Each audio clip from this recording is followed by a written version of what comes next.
Welcome to Synergy. This is Isabel, and I am Hey, with Isabel. Wind. Yeah, it's Wind. What are we on now? Number 15, right? Yeah, episode 15. This has been such an amazing journey and so exciting. I feel like every week that somebody is listening, or every episode that somebody's listening to, I say the same thing. Like, what episode are we on now? I honestly cannot keep track. I don't know, just kind of like bounces through and I then I think know. about it for a second. No, it's really easy to like just do it and then forget that we've done 14 other ones, right? So Exactly. And we've had several guests already, and now we're on our fourth guest one, or two, fifth guest? fourth guess. Fifth. You're right. Fifth guest for episode 15. Yeah, Nice. yeah, this is perfect. And it's Christian from the Ascension Garden, which is, I'm super, super excited to have you on the call because we've been talking about having you for like almost 2 months now, I think. Wow, Is that I'm so right? honored. Thank you for having me. I'm so grateful to be here. Yeah, we're excited to have you here. And I know you shared with us the word that you picked Oh yeah. a week ago maybe. So, but I've Yeah. been trying not to put thoughts into it. I Same. was in and out for me. Almost this entire dialogue between, I guess, us and Synergy and Christian, I've almost been like in another world for. So Yeah. it's Wow. really interesting. I've been going, wait, is that something that I need to pay attention to? Or, but I have a feeling that's going to come out during this conversation today. So I don't even remember the word. Yeah, So the word I chose was alchemy. yeah, Alchemy. Alchemy. Maybe there's a reason why I didn't get to really pay attention. Is there? Definitely an interesting one, and I had to really sit and think about it. Not so much because there were a couple words. Yeah. But especially with the theme of where I'm at right now, and when I look back and just driving over here, I was on the phone with my girlfriend. I was like, "Oh, I'm so nervous." And she's like pepping me up. And I'm just like kind of, having a little life review. And it blew my mind that to me, this feels like, since what I would deem my spiritual awakening or kind of the starting point of enlightenment, if you will, or self-realization, it was just like, oh my God, it's only been like less than 3 years. And I feel like I've been doing this for like 40 years at this point. Wow. Like it feels like time has literally slowed down. Like I don't know how else to describe it. So that's why I chose alchemy, because I feel that my definition of alchemy would be the conscious transformation or evolution of nature. Oh wow.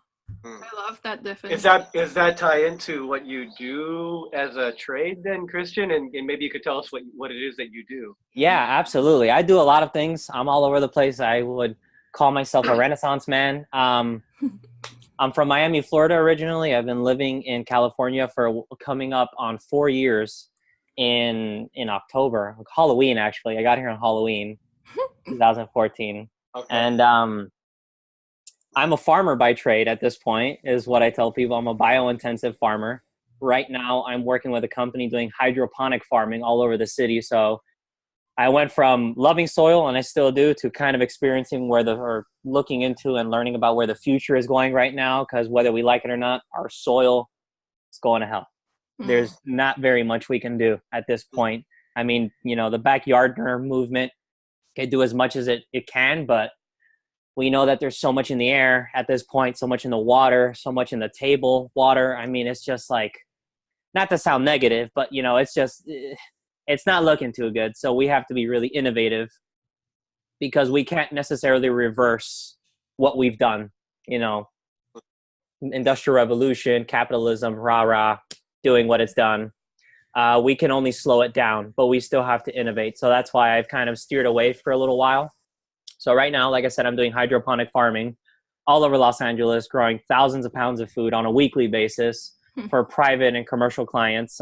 It could still be a farm, believe it or not. So these are anywhere from 6 to about 10-foot garden towers that grow all sorts of food, from fruits and vegetables like zucchini squash or crookneck squash, summer, winter squash and tomatoes, all the way up to, we have leafy greens, we have seasonal mixes, etc. So that's what I'm doing right now. just trying to figure out how to grow food, the best ways to do it, and how many ways can we grow food to optimize nutritional value in our food that is basically devoid of nutritional value. Maybe I spaced out, but are you saying that you have created these hydroponic towers, or? No, I did not. I am working for a company who basically didn't create it themselves either. This was an idea by another company, and the company I work for, they just do the servicing. So we'll build these farms for people using the patented technology, which is called, a grow tower or a garden tower. And yeah, that's kind of what we do. So we are just kind of the masterminds as to what you're going to grow, when you're going to get it, how it's going to grow. If something goes wrong, we troubleshoot it, and we just make sure that your farm is fully functioning 24/7. Wow. Yeah. How does then your definition of alchemy with the transformation of nature essentially tie in? Ooh, my right ear just went into that. I love when that happens. So that's happening right now for a reason. We'll get into that, I'm sure. So how does that tie into your work, or does your work tie into that definition of alchemy? A little bit of both, yeah. So I'll talk quite a bit on this because it's quite an explanation. I gave it a little thought before coming over here, but I'm like, you know what? Let's just have a conversation. Mm-hmm. As I said, I feel like it's been kind of so long at this point. It's been I feel like lifetimes that I've been living in the same vessel at this point in just these short 4 years, realistically. And, evolution takes time. Transformation doesn't just happen overnight. It can happen in a moment, but we know that transformation is a series of events. It kind of takes its course. It doesn't, again, it starts at one point, but we know the transformation realistically never ends. I mean, energy doesn't do anything except be interrupted or transferred. Those are the actual laws of energy. So that's how I see it. It can either be interrupted or transferred. And I got a hell of an interruption. And a lot was transferred as well. And I feel like I'm now at the point of transferring. So it kind of really started with just really learning about organic. What does organic mean? I mean, by definition, organic, people don't realize that minerals are considered organic, and then how is that organic? That's not living. I'm not even going to get into the science of that. But basically, I just started learning a lot is what I'm trying to say. I was learning so much, and it really did start with studying photons and photoms because I got into crystals. So how do these crystals, and I would turn y'all around, but I have you on something and show you my entire mantle. I mean, I basically have a museum in here of all these crystals everywhere. But I started by studying realistically light. How do crystals reflect light? Why is it that they're emanating these different, patterns or these different colors? And I just kept looking into it. And I was already really into physics to some extent, and science and the natural world. And I guess I'll throw in there that I was atheist. I was atheist the majority of my life. As far back as I can remember, real early childhood, I was having those really philosophical questions like angels and demons. What the hell was my grandma talking about, So I just always I just did not see the correlation. It didn't click for me. So I grew up always saying, you're here, enjoy it. What the kids say, YOLO, let's just do it now. It doesn't matter. Your body is not your temple. Just enjoy it now. You only get one time. And I kind of went from that, and I started studying all of these things, and slowly but surely light led me to sound. And sound is realistically everything. I mean, that is what creates energy. And by no means am I religious at this point, but you look in all these ancient texts from all up and down throughout history, human history. Genesis always starts with a sound. Either God said, let there be light. You read different parts of the Mahabharata, they make a lot of references to their God also initiating creation through light. So I just started studying all these physical phenomenon, and slowly but surely, it just started opening my mind more and more and more. And I had met my twin flame at just about at the same time. So it was like one catalyst, another catalyst, everything's a catalyst, everything's on fire. And she was selling crystals at the time, and she still is. That's her business. So she was just giving me crystals, and it just kept fascinating me. And I was just geared to learn more and more and more and more. And then I learned about cymatics, and oh my God, when I learned about cymatics, that just set me off. And then you start tying that into the ancients understanding cymatic sound and harmonic frequency and what they were able to achieve through that, whether it was things like astral projection or energy creation in the pyramids and anything they were building. And again, it just started opening my mind more and more. And then it's just like, what do you do with all this information? What does this have to do with anything? And then it was almost like a philosophy to me. You know, you're reading a language and understanding that everything is one is what I'm trying to get at. You start learning that all this energy is coming from one source, and we are just mirrors of that original source of energy. And then I started hiking. I'm from Florida, went fishing a lot, would always go swim in the ocean, used to swim with everything from sharks and dolphins to fish and everything in between. But there was never really a correlation with nature. I loved animals. Was fascinated by all stuff, but it's just, I wasn't exposed to it, if that makes sense. I wasn't in it. It was just a concept. So yeah, animals are great, but, and I hope to not offend anyone here, but like, you know, I'm still going to eat an animal. I'm still going to eat this burger. I'm still going to, you know. So I started hiking, and I just came across the picture today, and it was November. I think it was like the first week of November in 2014, where me and my girlfriend went on our first hike together, and it was to Angeles National Forest, and we were like going to the Bridge to Nowhere, which is a really famous spot, but we didn't end up getting there. We ended up getting lost, and looking back, it's kind of funny because we did everything that's against the law. We went into private property. We shouldn't have been there. We lit a fire just to learn how to make fire. Shouldn't have been there lighting fires. That's illegal. Could have gotten, you know, several fines and whatnot. But I just remember as soon as I got off the car, we parked on the side of the road, and we were at the very top of a canyon, and we were looking down at the San Gabriel River. And mind you, it's dry now. There's just very few drops of water in there. But that was like the first time I had that connection to that source energy, to that original energy. And as I looked down, what I saw was a dry riverbed, but I made the relation to, wow, that looks like my nervous system, or that looks like my, you know, all the branches, you know, kind of like tree roots. And I made that connection as well. Like, that looks like roots. So it basically kind of all started from there. And it kept enticing me to learn more and more and do better. Because that was kind of the philosophy. Well, if I know this, what do I do with it? I have to do better. I have to do better. I know this. I just can't unsee it. I can't forget it. I have to do better. I learned that this food does this to me. I learned that that food does that to me. I learned that this type of media does this to me, or those frequencies do that to me. So slowly and surely, I started cutting things out of my life and incorporating other things, watching less TV and meditating more, you know, not wasting my money and going to get high or drunk, but let's go on a hike. Let's go retreat to nature, or let's not, you know, spend all our money on a vacation going somewhere and just doing very materialistic things. Let's go on a vacation and get a cabin in the middle of the freaking forest and go hiking 24/7. And that then leads me to Ojai, California, which is quite a place if y'all have not been there. It is almost terrifying how much energy is coming from there. Really? Where is it in California? Which area? It is about, I'd say, less than 2 hours north of Los Angeles. Yeah. And it's kind of like, I don't want to call it a sleepy town, but it's a little old hippie town where a lot of like retired poets and writers go live, and just very affluent people. And it's kind of like a spiritual mecca. Like, there's a crystal store on every corner. Every thrift store will sell you crystals. Like, that's what they have in bulk. They don't have clothes. They have books and crystals. So it's kind of cool. Right. And it's like all organic food. And that was kind of where I had like my first, I guess you would say, supernatural experience. And I promise I'm going to tie all of this together, because these are all very abstract things, but they all do come together. So long story short, like our first night there, it's not like we were in the middle of nowhere. We were on someone's property, and there was a couple of neighbors, a couple, you know, short, 5-minute walk away kind of thing. It's not like we were in the middle of nowhere in the middle of the forest, but we were very secluded.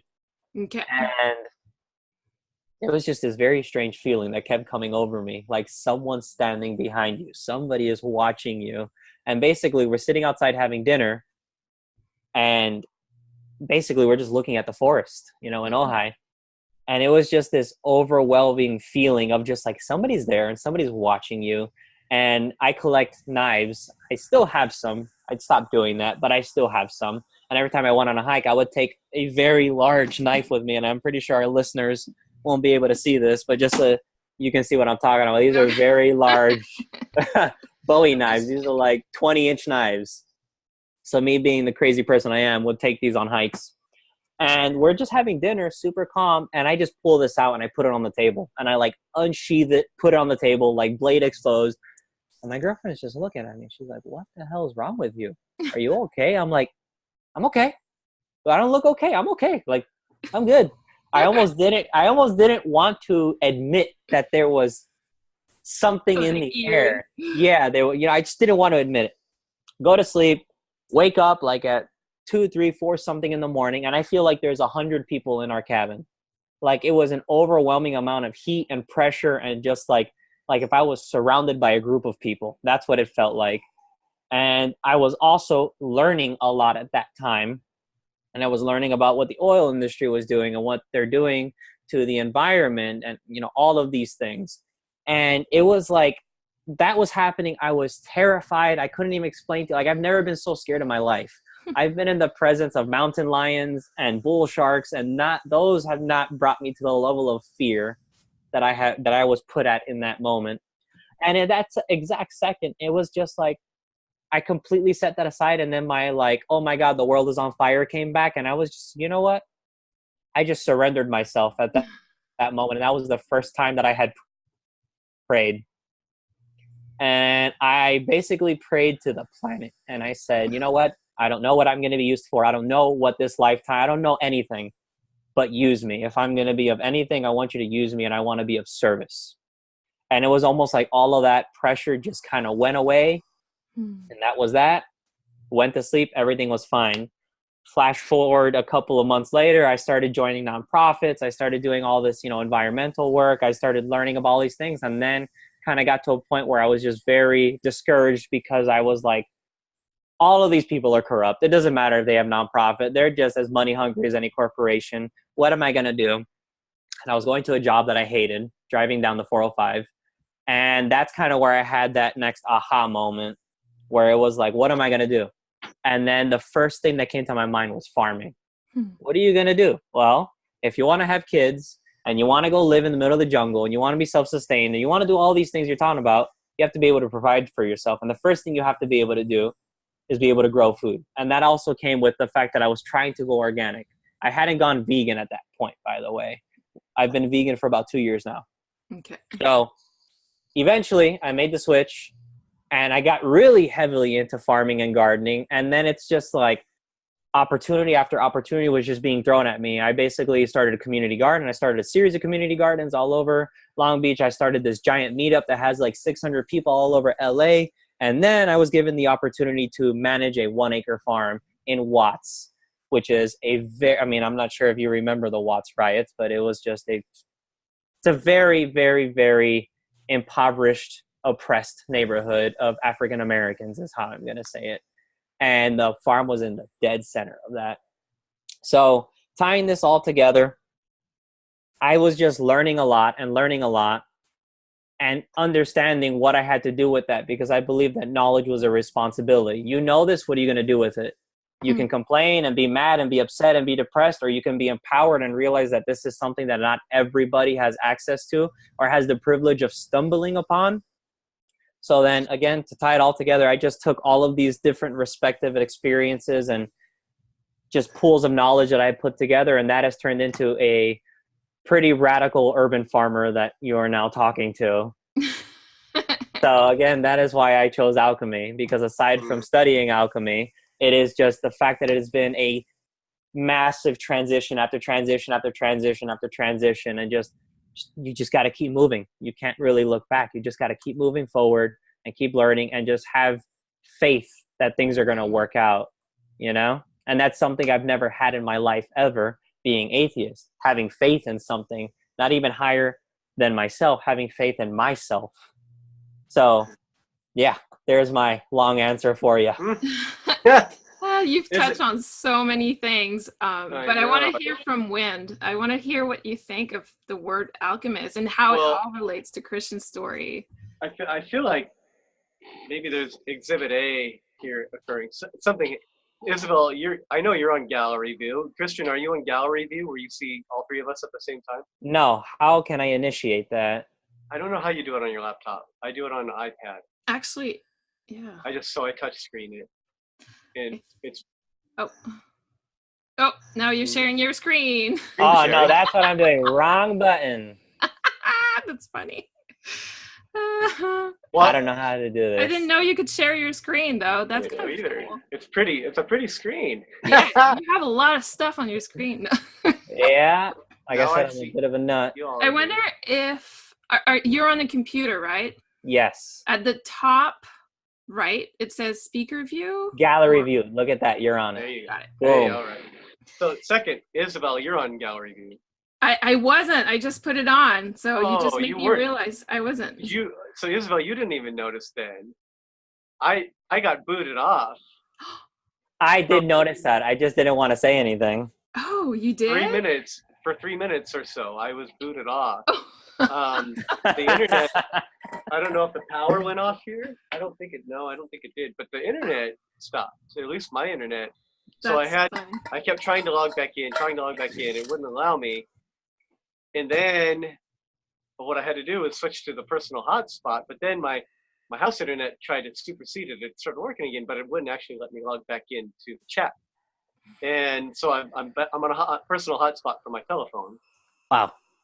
So, That's but it funny. happened at a weirdly interesting part of what you were saying, and now I forgot what it was, and then I came back into you talking about your Bowie knife, putting it up on the table. And for about that 3 minute span, I didn't catch anything. That's So that was go the a last thing you heard? a little bit rogue, but maybe not so rogue. And Isabel, I wonder if you could just check in and see what information you get as to why I got booted off at that particular time, and then I'll go from there. But I just want to see what you feel. Yeah. Well, first of all, it's hard for me to connect like this really quickly, but what my sense is that you weren't meant to hear whatever was shared, but I'm really excited to go back because the video is recording gallery view, so we'll see on the video itself From when where? you get kicked out.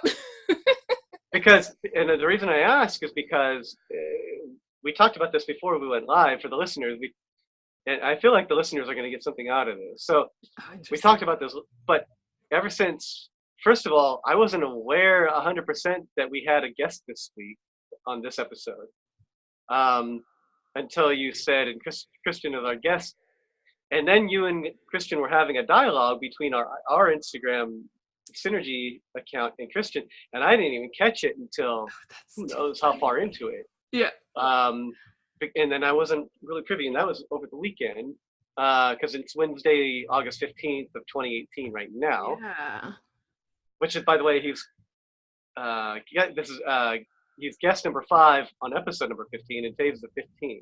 Yeah. So I don't know. There's something there, but whatever. I'm not a numbers guy, but there's something there. I almost feel like going to go grab this book just to add to this whole 5 sequence because I'm reading this book on numerology and the archetypes of the universe. So it's basically constructing the universe is what this book is called. It dives into the symbology, the physics, and the archetypal behaviors of numbers. And I just finished chapter 4 yesterday. And today I'm on chapter 5, and I said, I'll read it tonight. Oh, interesting. And 5, I think some people connect to 5 as the collapsing of time. So, but whatever. So aside from that, maybe for now, well, I guess my point is that I got booted off for a portion of what you're talking about. I didn't quite comprehend that we had a guest. And then when I did, I didn't quite comprehend the energy flow. And then today we were trying to record at, 3 p.m., but up until yesterday, Tuesday, I thought that I was going to be working today, but then I decided instead I'm a veteran, so I needed to take care of some veteran things at the VA hospital, and so did my partner, Taylor, who's also a Navy veteran. And then we ended up with a veteran motorcycle group and spontaneously ended up doing a kind of a group ride, which wasn't in the agenda. And then that kept pushing things back to 5 p.m. from 3 p.m. until when we started 7 p.m. But then when we tried to start, it was just me and Isabel for a little while. We didn't actually get started until about 7:30 p.m. I just feel like there's some alchemy going on here, is what I'm saying. And alchemy, maybe if I had to say anything about alchemy, maybe this is the full circle, that alchemy is sort of riding the wave of unexpectedness. It's because I think more than I'm 100% certain of yet. So I'm going to theorize right now that alchemy doesn't necessarily have anything to do with intention. And I think a lot of times people think that alchemy is about intention, but alchemy is about riding the waves no matter what they are, and not judging. If you want to be your best alchemist, not judging what's going on and just going with it.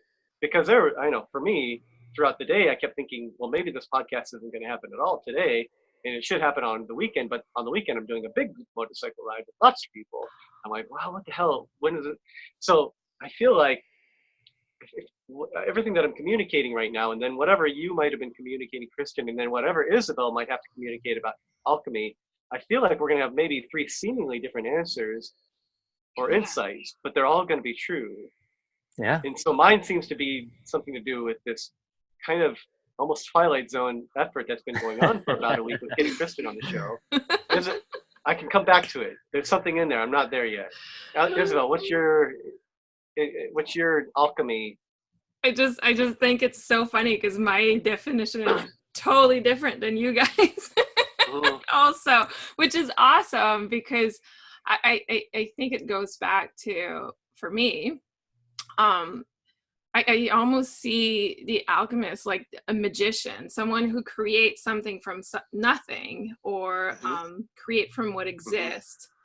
And it's like, I do relate to the idea of evolution. I really like that because it's building upon something. But I also love the idea that you brought, Win, which is like, it's not about the intention, it's about like going with the wave. And for me, that's how I perceive it, like a combination of both, in the sense that it is, I don't know how to explain.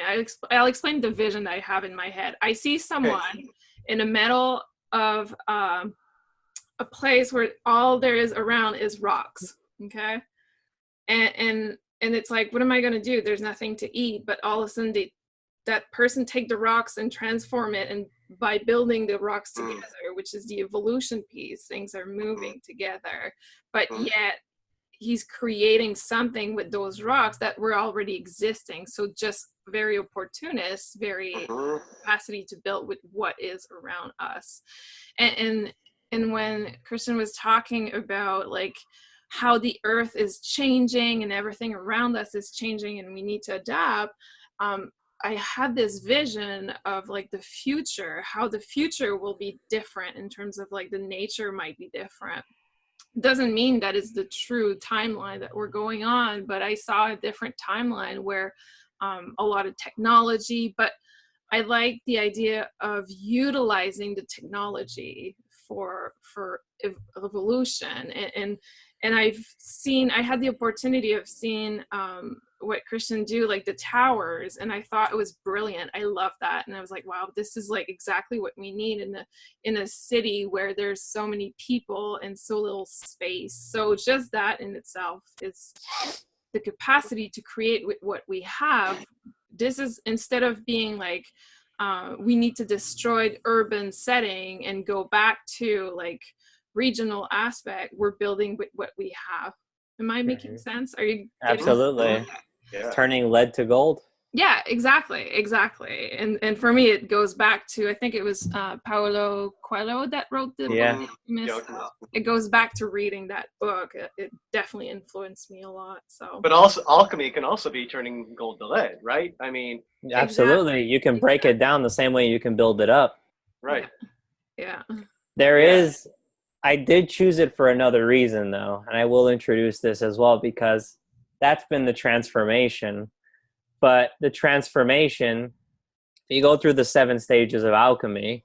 You start with calcination, which is burning something completely to an ash over and over and over and over until you're left with the highest quality ash that you can, a base substance in which they refer to as salt or salts. I almost feel like I don't even want to mess this up. I got to pull it up really quick because I feel like I'm going to get them out of order, but I want to give you guys a brief rundown. and I promise this is going to relate to this all.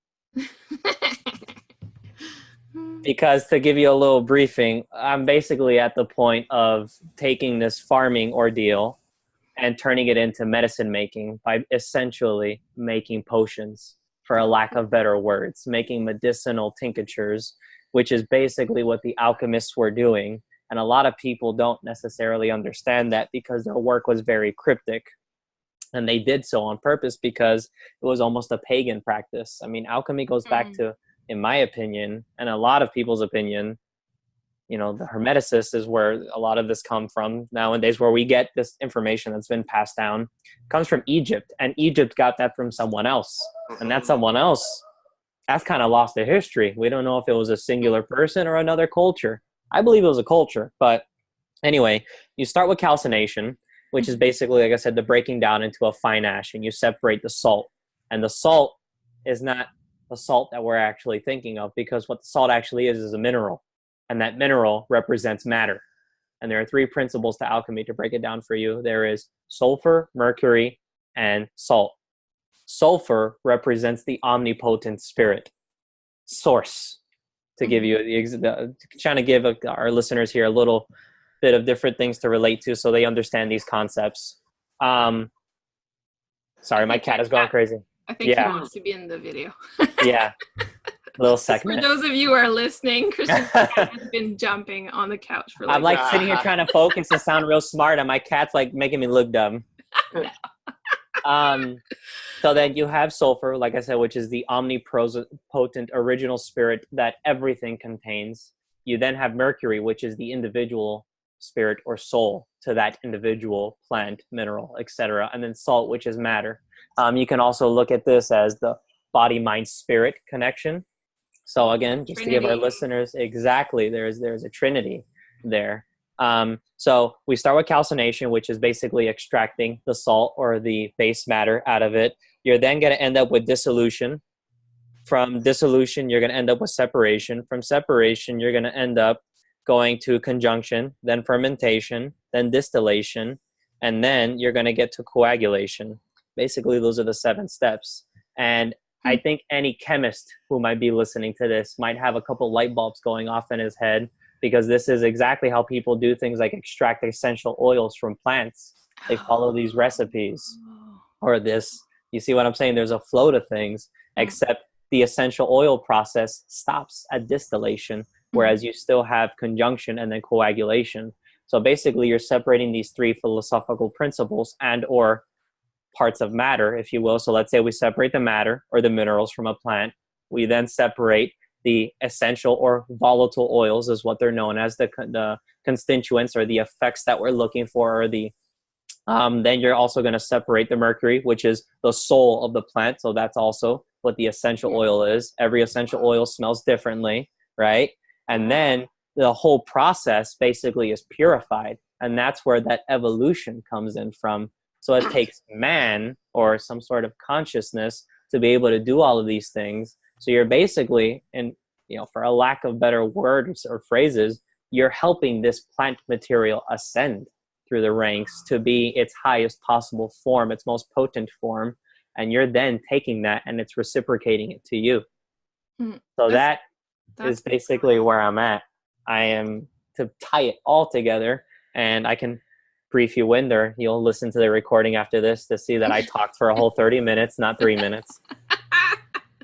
But that's how this alchemy tied together for me. I started learning alchemy from a philosophical perspective, taking these 7 principles and understanding how they apply to my psyche or my journey per se, my archetype, my ego, and distilling it, burning it to ash, starting anew, etc., etc. And then I realized that there was a very literal form of alchemy in which these alchemists, okay, you're just going to hang out here then, in which these alchemists, this cat's driving me crazy, in which these alchemists basically were observing nature. They were consciously helping it transform, but observing these chemical reactions and then ingesting these basically chemical reactions and understanding how these effects affect them and what they then can deduce from this as a philosophy from observing what was happening, if that all makes sense. So that's fascinating. There's so much to what you said, and my brain is still grasping the idea. But on an energetic level, I feel like what you share with us is like, and I love your story connects that way too, is the capacity to connect science and chemistry to the spiritual aspect. Exactly. And showing the connections between them. And I love that, because I don't know about you, Win, but for me, like, my journey has been a constant knowing that science and our spiritual self was always the same thing. Absolutely. And I've been going through my journey trying to find a way to explain to people that it's the same thing. Like when Einstein had an idea, or when Newton invented something, like they had to connect with that spiritual self of them. Like it's that voice in their head, or that sense of knowing, that intuition. Like for me, that was never disconnected. How do you think we create new stuff? Is not because we're just smart, it's because we're totally connecting with our true self. What do you think, Ben? Oh, go ahead. What Isabel, what was your question there at the end? I said, what do you think? Because I felt like you were about to say something. I still feel, I feel I'm still formulating something based off this conversation at least, but I think my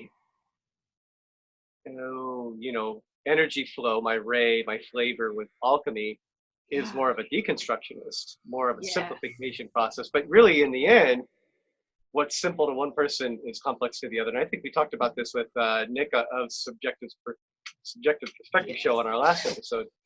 And what's complex to one person is easy for another, and vice versa.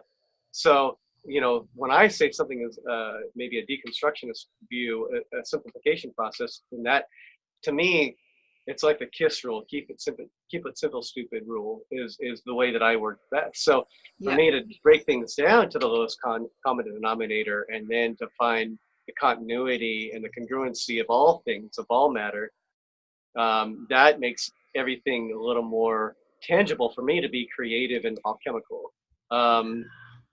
So for me, the more complex I become in terms of human complexities, in terms of more systematic approaches and more mathematical, scientific approaches, those things actually become convoluted to me. They don't actually make a lot of sense to me. Mm-hmm. However, I am an energy master, so for me, energy is super simple.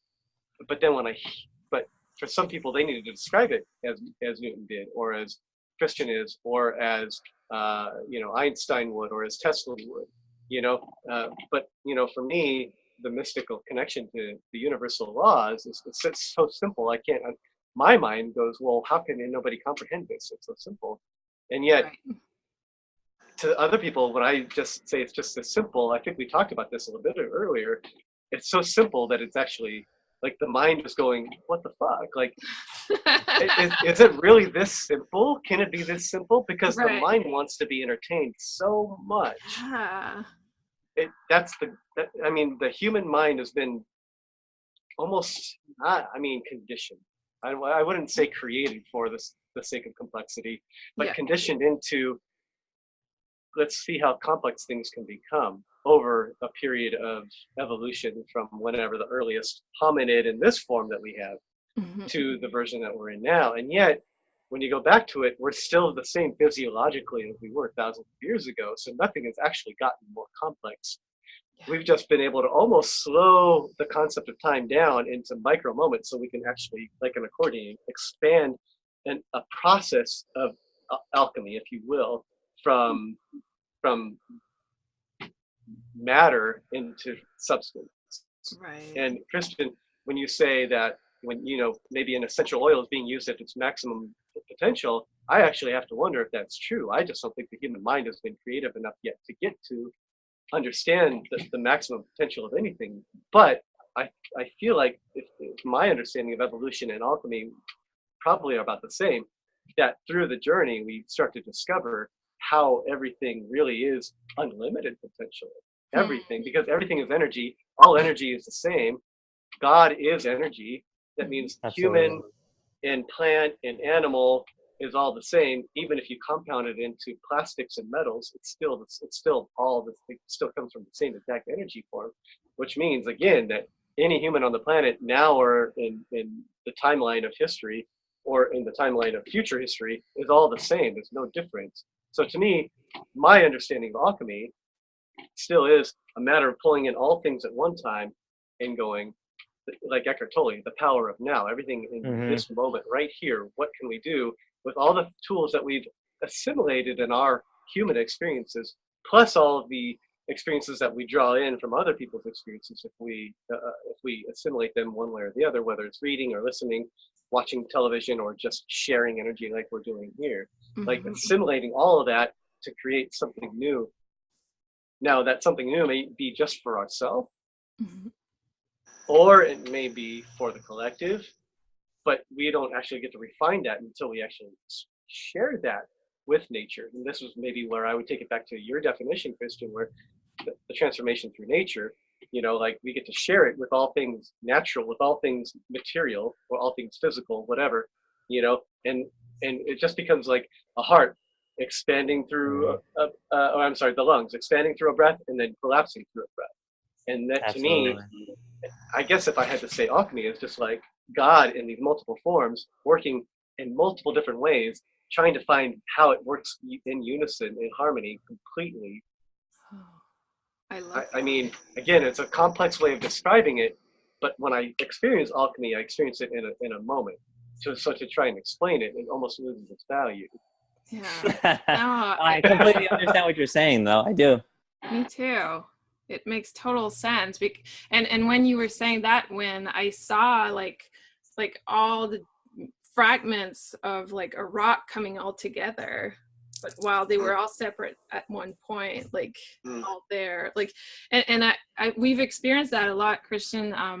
Wind and I, where I am more like into the thinking, the logic, or the human experience, and Win is very it's very easy for you, that's my thought, of connecting with the energy and connecting with like that higher self.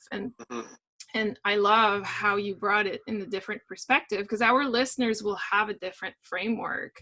Either it is like that logical one or more the spiritual aspect. So I really like how you brought it up, because it's almost like Christian and I go through the question, and then all of a sudden we arrive at the answer, but you had the answer all along, and you're like, oh, you guys like questioned this? Like those are the questions you had? Oh, that's interesting. Does that make sense? That's actually Absolutely. it. I'm glad you said that. I do find that to be a struggle. I feel like a lot of times I end up working backwards from the common Western mind, at least. And I never understood in my life why that was until over the last few years. I think you just simplified my answer. You're into that's alchemy. That's alchemy right there. There you go. That is so cool. That makes total sense, though, and it goes back to your life experience, right, Christian? Like how everything, if you want to, like the way that Win explained it, like deconstruct. Can you relate to that? Well, absolutely. I mean, I feel like the way I explained it might not have been as, I'm trying to explain a lot at once, I'm trying to make sense of this, but that's basically what's happening, That's what I'm trying to describe. It's the deconstruction and then the putting back together is what any of these experiments basically are, You're breaking down, you're basically burning, let's say, when I talk about spagyrics, which, by the way, that's what I'm mostly talking about, pagan potion making is what I say to poke fun at it. That's basically what it is. You're taking a plant, you're cooking it, you're taking the material out, you're taking that, you're doing something else with that. So now you've separated something from something. So you've broken down something. You're going to break this down even more. You're going to break that down even more. You're going to refine it. You're going to purify it. You're going to refine it. You're going to keep going. And then you're going to put it all back together. I guess that's another way I can kind of describe this, so it's not saying that it's almost like you're doing both. You're breaking it down and you're putting it back together just in a different way. But those materials were already there to begin with.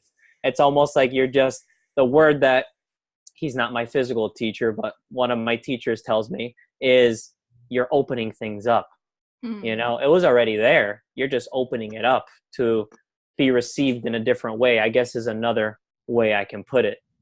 But like I said, the alchemy can be broken into so many different branches, you know, because again, you have the philosophical branch, you have this medicinal branch, which is what I'm beyond obsessed with at this point. You have a base metals branch where they're literally tinkering, and that's where this whole lead to gold came about, which I firmly believe they were doing it. There's no doubt in my mind, you know. It's just, what do you do with that information? You know, so that's why there's all these different branches. I feel like they all kind of go together. So again, even that is almost like a deconstruction and putting back together. And I think that's kind of man's ordeal. We're not necessarily right-brained. We're left-brained at this point. You know, we want to know the why to everything when, as Wind is saying, it's so simple. Everything is one to an extent is what I'm gathering. It's, you know, it already happened. It's already happening all at the same time. Past, present, future. It's all the same thing. You know, and that's a whole other part of my internal struggles constantly, because at the end of the day, I mean, I'm still a very egotistical person. I mean, I'm wearing this suit. I'm talking to you about these categories of things, you know, and I'm trying to articulate concepts to y'all as if, you know, I've spent my whole life looking into these things. And, you know, again, it's almost like a character that we've put together. And that's what we call a self, ego, you know. And that's always my thing, you know. After I learned about samadhi, it's like I want to be that all the time. I just want to take off and, you know, be one again. But I'm here now, and I guess that's my dilemma. I can easily say that to certain things I'm attached, like the natural world fascinates me. Like, why does this work? I know why it works behind the curtain, but what are the mechanisms that make it work aside from that original power source? Does that make sense? Yeah. So it's kind of where I'm at, you know, just that constant back and forth. And I'm a Gemini, by the way, so it's very easy for me to pick a dual aspect of things. I can be left and right brained all at the same time, you know, like that's where I feel like most of my internal struggles are. Man, and, you know, for instance, today I bought a fucking cookie from Whole Foods, and I'm still kicking myself over that because I don't eat processed foods, but every now and then I'm like, man, sugar is so good. And then I'll have it, and then I'll feel like the biggest slob for like the next day. And then the other part is like, yo, why does it matter? Like, who cares? You know, so it's almost like this constant internalization and constant battling for me.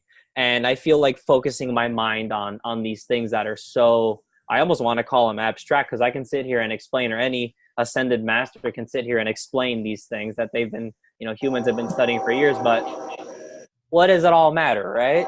Yeah, it's so true. And it's funny because I've noticed, I've been watching Christian's videos, and on one of them, you made me laugh so hard because you were recognizing in you that ego, but also the stereotype, because you went to a store with a man bun and you were recognizing and just saying to people that you were actually the pure stereotype that just went to food. Yeah, I was actually just telling that story today because I'm still laughing at myself for that. You know, I'm in a Whole Foods parking lot in Venice Beach the other day, walking around like board shorts, a man bun, covered in these, you know, quote unquote American traditional tattoos, and compost was on sale. And I'm like, oh, look, organic compost. I'll pick some up. And then, oh, look, kombucha's on sale. I'll pick some of that up too. And then I was hungry, so let me go get my favorite gluten-free vegan organic bar. And I'm walking through Whole Foods, and I literally stop in my tracks with, I don't even have a basket. I'm like holding everything. I'm like, no, baskets aren't sustainable. Let me hold on to all of this. And I'm just like, wow, I'm this person. But you have to laugh. You have to laugh. You know, I'm doing my best. It was just funny to see, like, I thought it was so, I guess, human of you to, like, express that, because we're all, well, I mean, most of us are in the same path. And actually, when I was chatting with Wind just before you came on board, we were talking about something that he was being uncomfortable with. And I feel like it's connected to that whole aspect. I mean, didn't Shakespeare say it? All the world is a stage. You know, it's like, we're just actors. We're just playing out this giant cosmic drama, and we've somehow made meaning. And for our viewers that can't see me, I'm doing the little bunny quotations. We put meaning into everything, and we put labels on everything, but everything just is. It Right. just is. It is. And also, I don't know if you realize how much it's connected to the theme of today, because all the parts are there. We're always like, the Trinity is always there. But yet we construct and we deconstruct and we go through these cycles and phase throughout our life. And that's, life is alchemy. Like it's, I almost want to look into how much it is our construction and deconstruction, because the deconstruction aspect of us is being able to disconnect from the ego, being able to go and it goes back to our episode where we talk about detachment, is the capacity to detach in order to become unity, which is so hard to comprehend, because it's like, how can you, if you detach, you're not going to unite. But yet through alchemy, I feel like when we detach things, we can reconnect them all together with different components. Well, that ties back to like ancient India in ancient Vedic, which are now Hindu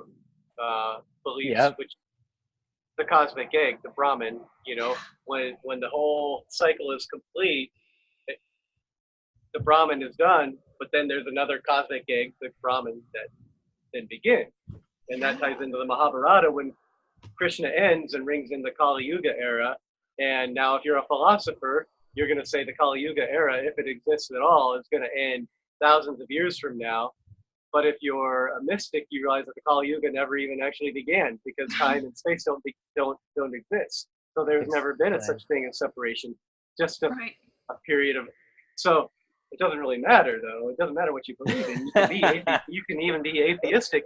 The cosmic egg, if we call it that, is still going to run its course. Our mind is never going to be powerful enough to alter that course.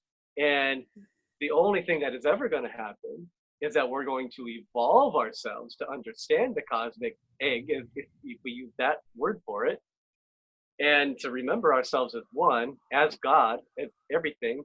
And then from there, when we remember that, the curtain goes up in a Shakespeare play. We all remember our roles as directors, producer, as actors, as all of the above, and the script writers. And then we're going to go, well, what the fuck do we, God, the collective, want to do now with all of it? We've gone through this, now what? That's cool. In a way, it does matter until it doesn't matter.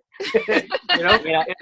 And it's like when you, if for anybody who's done psychedelics, for instance, especially like things like mushrooms or ayahuasca, maybe not necessarily marijuana, but there's a point, there's a period of building yourself is building towards merging with the plant, and there's that prolonged. With mushrooms, it's 45 minutes to an hour and a half. With ayahuasca, it just depends. It depends on how much and how open you are. It could be 45 minutes, it could be 3 hours.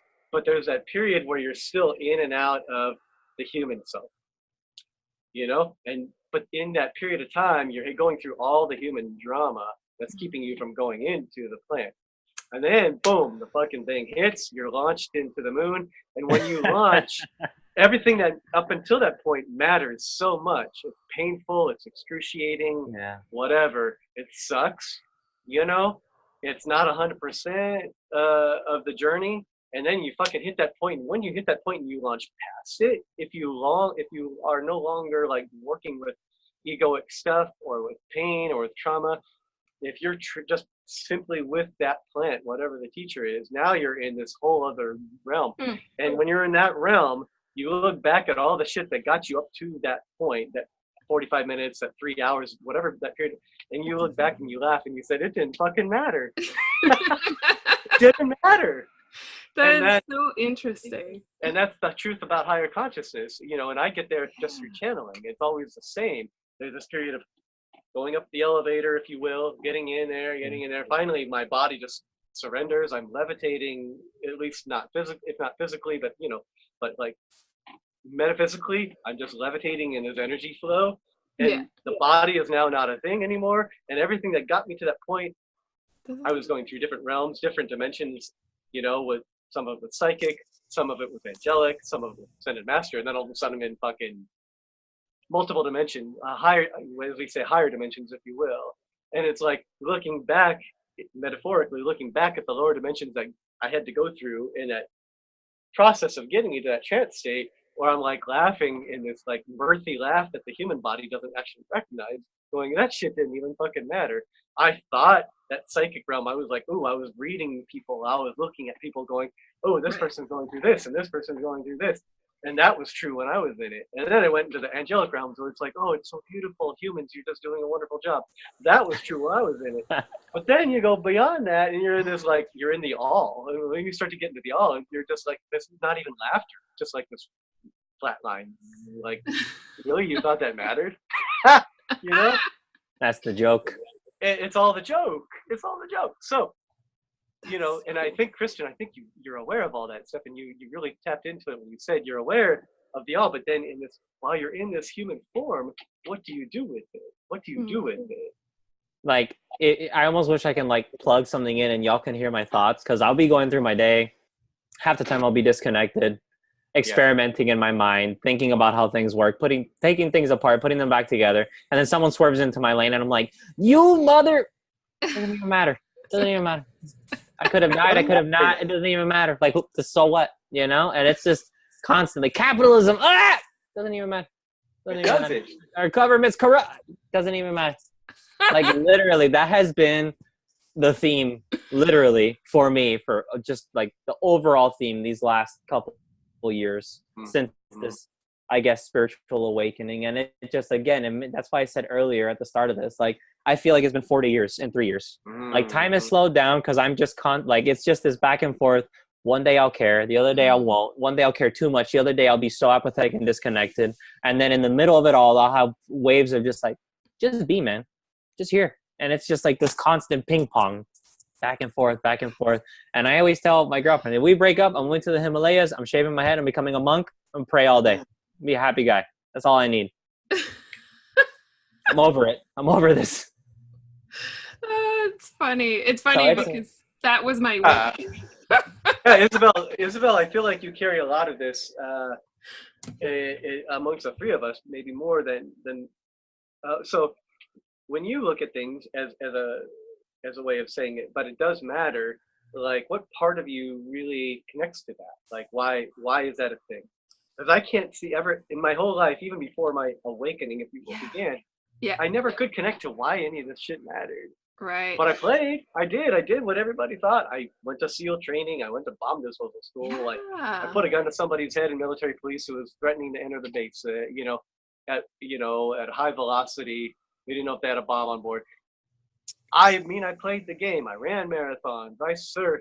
You name it. I did all this shit, and never once could I get that quest for this matters somehow satiated. Yeah. It never became satiated until the awakening took me to vast realms of understanding energy in the universe.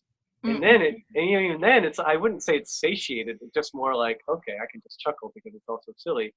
And I ask myself, well, why am I in the body? Like you, Christian, I ask myself, why am I still playing the game then? Yeah. And it's like, well, I can leave at any time. I actually feel completely, I've had every life experience that I could imagine that I wanted. And I feel if I passed away in my sleep tonight, I would miss nothing. But yet, there's a reason that I'm sticking around, and that's the answer. That's the what. Why does it matter? Yeah. So Isabel, why does it matter? I think for me, like, what I've observed, I guess, is that we're all here for different reasons. And for me, and I feel like that would connect a little bit more with Christian than you, Win, but I'm here because I wanted to experience the human experience. Like, that is my soul contract in this lifetime. That's how I perceive it. And I don't think we all have the same soul contract. I don't think, and some people don't even believe in soul contract, and that's okay too. But my belief is I'm here to experience the human experience. I came here for that.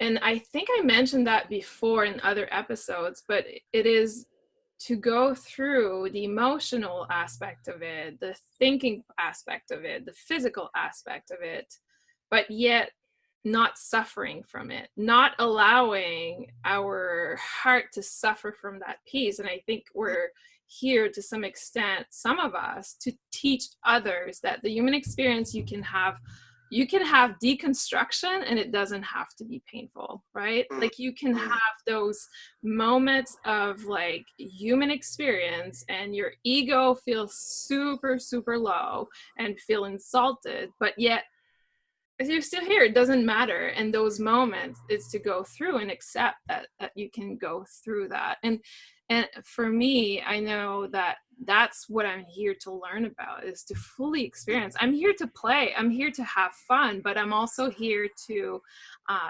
get those emotional from the human experience in order to truly like experience the love, to, like kind of like have those enhanced experience of emotions. But I don't claim that we're all, you know, experiencing the same thing or here for the same reasons, which what makes the beauty of the whole thing is some people will connect with what Wynn has to say, what Christian has to say, or what I have to say, and that's the beauty of And some people, and many people will connect with nothing that any of us have to say. exactly. You know? They will not, and that's Wow, also turn on the beautiful. channel.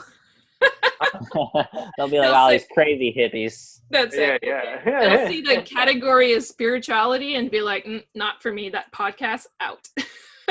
Or spirituality to some people is religious, you know, or whatever. Yeah. Like everybody's got a different. Yeah, Exactly. it's actually pretty poetic when you start to look at it. It is. It is. Well, this has been a very, very awesome conversation. I'm going to re-listen to it because there's some things you said that on the scientific aspect that I feel the need to know more about. I love learning. But this has been really interesting because both you and Wynn have brought this different definition of alchemy for me. So Wow, absolutely. I feel the same. Like I said, this is my first time doing anything like this. I've been very open lately to just experiencing. I think we spoke about that for a little while before this idea even came about doing this podcast together.